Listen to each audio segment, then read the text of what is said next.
नमस्कार दोस्तों, जय श्री राम। कैसे हैं आप सब। आज पुनः हम एक नए ज्ञान के साथ आपके बीच में उपस्थित हैं। हमारी कोशिश रहती है कि हम धर्म की वृद्धि के लिए सब प्रकार का ज्ञान आपको समय समय पर जैसा भी हमें अनुभव होता है हम आपको प्रदान करते रहें। हमने बचपन से पुस्तकों का अध्ययन किया और उन पुस्तकों का जो निचोड़ है वह आपके बीच में हम बार बार वीडियो के माध्यम से दे रहे हैं। आपको आज हम सूर्य भगवान से अवगत करवाते हैं, उनसे आपका परिचय करवाते हैं कि सूर्य भगवान क्या है, क्यों है और भगवान सूर्य के क्या स्वरूप हैं, जन्म कुंडली में इनका क्या विशेष स्थान है। दोस्तों, नवग्रहों का प्रभाव शरीर के ऊपर जन्म के समय से, वैसे तो गर्भावस्था से ही प्रारंभ हो जाता है, परंतु गर्भ में जब तक बच्चा रहता है या जब तक बच्चा छोटा रहता है, अनजान रहता है, तब तक माता पिता उसके लिए सभी उपाय करते हैं। जब वह समझने लगता है उसके बाद स्वयं उपाय करना प्रारंभ कर देता है। तो आज सूर्य के बारे में बात करेंगे। सूर्य भगवान साक्षात भगवान का स्वरूप है, क्योंकि कहते हैं कि और देवताओं को हमने देखा नहीं, नाम सुनते रहते हैं बार बार, लेकिन सूर्य को हम सुनते भी हैं, देखते भी हैं। और वेद में अनेक बार सूर्य भगवान का वर्णन आता है और यहाँ तक कि शुक्ल यजुर्वेद और ऋग्वेद में सूर्य सूक्त के नाम से 2 सूक्त भी लगाए हैं। उनमें विशेष रूप से भगवान सूर्य की आराधना की गई है और हम नित्य पूजा में आपको समझाते हैं कि हर एक कर्म का साक्षी सूर्य भगवान है। क्योंकि शास्त्र में, वेद में शब्द आता है सूर्य आत्मा जगत्स्थुष्टश्च, अर्थात सूर्य आत्मा है और जगत के संपूर्ण जीवों के प्रकाशक है, सबको प्रकाश देने वाले, तीनों लोकों में जिनका अपना स्वयं का प्रकाश कार्य करता है, हर किसी को प्रकाशित करने वाले भगवान सूर्यदेव सब ग्रहों के केंद्र एवं कारक हैं। संपूर्ण जगत को सूर्य के तेज के बल से ही प्रकाश प्राप्त होता है और यहाँ तक कि जो पृथ्वी की दैनिक गति है, वार्षिक जो गति है, उसका प्रभाव सूर्य के ऊपर पड़ता है और उसी के कारण ऋतुएं होती हैं, उसी के कारण दिन रात होता है। अगर कुंडली में सूर्य के बारे में हम विचार करें तो सूर्य आत्मा का कार्य करता है। सूर्य अगर केंद्र का स्वामी है तो वह यूं समझिए कि आपके सौभाग्य का प्रतीक है। 10th भाव का कारक है तो भी आपको राजसेवा में लाभ प्राप्त होगा। और अगर सूर्य आपका कहीं शनि के साथ बैठा है तो पिता पुत्र का आपसी मतभेद करा सकता है, क्योंकि सूर्य पिता का कारक है, आत्मबल का कारक है, शारीरिक गठन, पराक्रम, धैर्य, स्वभाव और यहाँ तक कि नेतृत्व के गुण, नेता, राजनेता बनना भी सूर्य से मिलता है। और इसके कारक जो चीजें हैं वो आपको समझनी है कि सूर्य के जो कारक है वो आपका दाया नेत्र है, लाल वस्त्र, लाल फल, सोना, तांबा, गेहूं, वन, पर्वत सभी सूर्य के कारक हैं। सूर्य की सौ राशि सिंह है और यह सूर्य मेष राशि पर 10 डिग्री तक उच्च का रहता है और वहीं तुला राशि पर 10 डिग्री तक नीच का रहता है, क्योंकि उच्च नीच जानना जरूरी है। और सूर्य मकर से मिथुन राशि तक की अवधि में चेष्टा बली होता है। और कृतिका, उत्तरा, फागुनी, उत्तरा, साढ़ा नक्षत्रों का स्वामी सूर्य को माना जाता है। जन्म कुंडली में सूर्य जब उच्च होता है तो बहुत शुभ फल प्रदान करता है। शवग्रही होता है तो और भी अच्छा फल मिलता है। मित्र के घर में बैठता है तो और भी लाभ प्रदान करेगा। सूर्य के द्वारा ही हम कुंडली का आपको पूरा वर्णन करते हैं। सूर्य के आधार पे ही हम आपके पराक्रम के बारे में, आपका कहाँ तक नाम होगा, आप कितनी बड़ी पोस्ट पर जाएंगे और आपको नेतृत्व का कितना बल मिलेगा और पिता से कितना लाभ मिलेगा, सरकार से आपको कितना लाभ मिलेगा और आपका स्वास्थ्य कैसा रहेगा, यह सब शुक्र के साथ सूर्य से हम विचार करते हैं। शुक्र लक्ष्मी का कारक है, लक्ष्मी के बगैर राजनेता बनना मुश्किल है, तो इसलिए शुक्र का भी हम साथ में देखते हैं और ग्रहों का भी वर्णन किया जाता है। सूर्य का बीज मंत्र ओम हरांग हरिंग हरं से सूर्याय नमः है। और ध्यान रखना है कि जब भी आप कुंडली दिखलाते हैं तो सूर्य का विशेष प्रेडिक्शन करवाएं और पूछे कि मेरा सूर्य कैसा है। अब हम बात करेंगे कि सूर्य ग्रह खराब हो, अगर कुंडली में नीच का सूर्य बैठा हो, चतुर्थ में, अष्टम में, द्वादश में अगर सूर्य बैठता है तो आपको क्या लाभ मिलेगा, क्या हानि होगी। विशेषतया सूर्य दूसरे, 7वें, 8वें और 12वें स्थान में नीच या शत्रु राशि में होता है तो विशेष कुफल प्राप्त होता है। और जब भी इसकी दशा अंतर्दशा आएगी तो जातक के पिता के ऊपर स्वास्थ्य संबंधी दिक्कत आएंगी, संतान को कष्ट होगा, नेत्रों में विकार होगा, सरकार से आपको विघ्न प्राप्त हो सकता है, राजनीति में लाभ हानि हो सकती है, भाई बंधुओं से आपका क्लेश हो सकता है। अब हम बात करेंगे कि सूर्य की अगर ऐसी स्थिति है तो क्या उपाय करने चाहिए।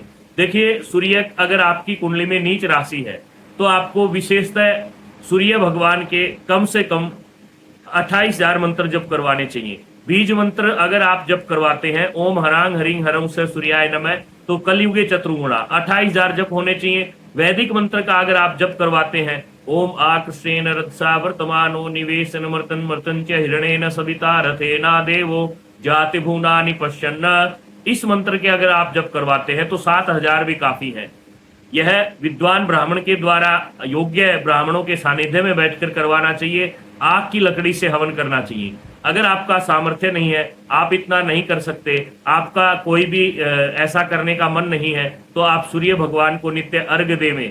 सूर्य को अर्घ तो हर व्यक्ति को देना चाहिए, चाहे वो कुंडली में सूर्य कहीं भी बैठा हो, क्योंकि सूर्य जगत को रोशनी देता है और प्रातः काल के सूर्य के दर्शन 1000 दोषों का नाश करता है। इसके पीछे आप ज्योतिष कारण को छोड़ के वैज्ञानिक कारण पे आइए। सूर्य की जो लालिमा है उसके दर्शन करने से नेत्रों की ज्योति बढ़ती है और नेत्रों के साथ साथ आपका जो ये मानसिक जहां से संतुलन होता है, इसको आप ब्रह्मरंध्र बोल सकते हैं। इससे आपकी कुंडलिनी जागृत होती है। जो सूर्य को अर्घ देगा, उनके दर्शन करेगा, तो साक्षात उसके माथे की जो लकीरें हैं वो जागृत हो जाएंगी और उसका मन चंचल नहीं रहेगा, बुद्धि कार्य करने लगेगी। बुद्धि अगर आपकी कार्य करेगी तो आप निश्चय ही अच्छे कार्य करेंगे और अच्छे विचार आएंगे तो अच्छे विद्वान व्यक्तियों से आपका संग होगा, निश्चय ही आप दुनिया में नाम से जाने जाएंगे। और इसके साथ साथ आप रविवार के व्रत कर सकते हैं, सूर्य षष्ठी के व्रत कर सकते हैं, सूर्य सप्तमी के व्रत कर सकते हैं। ध्यान रहे, व्रत जब अनुष्ठान आदि संकल्प करके करने से जल्दी फलदायी होते हैं। रविवार के व्रत आप शुक्ल पक्ष के रविवार से प्रारंभ करें। ओम घृणी सूर्याय नमः मंत्र पढ़ते हुए रोजाना सूर्य को अर्घ्य देवें और केसर का तिलक आप माथे पर लगाएं। लाल चंदन का तिलक भी आप लगा सकते हैं और अगर यह भी नहीं है तो आप मिट्टी का तिलक लगा सकते हैं, क्योंकि मिट्टी के अंदर सभी ग्रहों का तत्व विराजमान होता है। और इसके साथ साथ सूर्य कवच, सूर्य चालीसा, आदित्य हृदय स्तोत्र, नवग्रह स्तोत्र का पाठ आप करवा सकते हैं। गेहूं, गुड़, तांबे का बर्तन, नारियल, लाल वस्त्र, जलेबी या इमरती की मिठाई आप दान कर सकते हैं। और इसके साथ साथ आप विशेष प्रकार से आग की लकड़ी से सूर्य शांति का हवन करवा सकते हैं। सफेद आग अपने घर में लगाएं, उसको नित्य प्रति जल देवें। सूर्य रविवार को विशेष उसका पूजन करें। अगर आप ऐसे करते हो तो निश्चय ही आपका सूर्य बलिष्ठ हो जाएगा और फिर कोई भी ताकत आपको रोक नहीं सकती है। अगर आपको राजनीति में जाना है, अगर आपको उच्च पद पे जाना है, तो सूर्य का आप पूजन प्रारंभ कर दें, क्योंकि सूर्य जगत की आत्मा है। और जब हम किसी विशेष कामना से जाते हैं तो पिता को प्रणाम करते हैं, गुरु को प्रणाम करते हैं, माँ को प्रणाम करते हैं। तो सूर्य सभी देवताओं के लिए पूजनीय है, सभी ग्रहों में श्रेष्ठ है। सूर्य 9 ग्रहों के अधिपति है। अगर आपको भी लगता है आपकी कुंडली में सूर्य की स्थिति कैसी है, आपको जाननी है, तो आप अपना डेट ऑफ बर्थ टाइम हमारे व्हाट्सएप नंबर पे व्हाट्सएप करें। समय मिलने पर उचित जवाब दिया जाएगा। और अगर कोई भी आपको समस्या है तो आप निर्विघ्न फोन उठा करके हमसे बात करें। समय जैसा भी होगा हम आपको उचित समय बतला करके आपको मार्गदर्शन करेंगे। दोस्तों, हम वैज्ञानिक तथ्यों पर बात करने का प्रयत्न करते हैं और हमने जिन लोगों से इस तरह की पूजा करवाई है उनको फल भी मिला है। निश्चय ही आप कमेंट देख सकते हैं। और इसके बाद अगर आप सूर्य शांति, सूर्य आपका अच्छा है, अगर सूर्य नीच का है तो आप माणिक धारण न करें। ये माणिक रत्न है और 2 नंबर उंगली में, रिंग फिंगर में इसको पहना जाता है। तांबे में श्रेष्ठ है। उसके बाद आप सोने में भी धारण कर सकते हैं। ध्यान रहे, सूर्य का जो स्टोन है वो माणिक है। अगर आपके पास इतना सामर्थ्य भी नहीं है कि आप माणिक खरीद सकें या तांबे की अंगूठी बनवा सकें, तो आप रविवार के दिन रवि पुख्य योग में आंख की जड़ थोड़ी सी निकाल करके उसको कट करके ताबीज में डलवा के बाजू के बांधे, गले में बांधे, या आप कहीं भी शरीर को उसको टच करके रखें। यह आसान सा उपाय है। सूर्य यंत्र को आप धारण कर सकते हैं। और ये सब भी अगर आप नहीं कर सकते हैं तो आप कम से कम अपने कुल पुरोहित को सूर्य से संबंधित दान समय समय पे करें। ये छोटे छोटे उपाय आपके जीवन में बदलाव लाएंगे। और दोस्तों, सारे अनुभव किए हुए उपाय हैं। हम आपको बार बार कहते हैं कि हम कोई भी आपको इस तरह की बात नहीं बतलाएंगे जो शास्त्र सम्मत न हो। और कुष्ठ रोग अगर आपको हुआ है या शरीर में कोई भी आपको ऐसा चर्म रोग है तो समझिए आपका सूर्य खराब है। आप सूर्य के लिए, शांति के लिए अच्छे नागर मोथा, गंगा जल, लाल चंदन आदि उबाल करके ठंडा करके स्नान कर सकते हैं।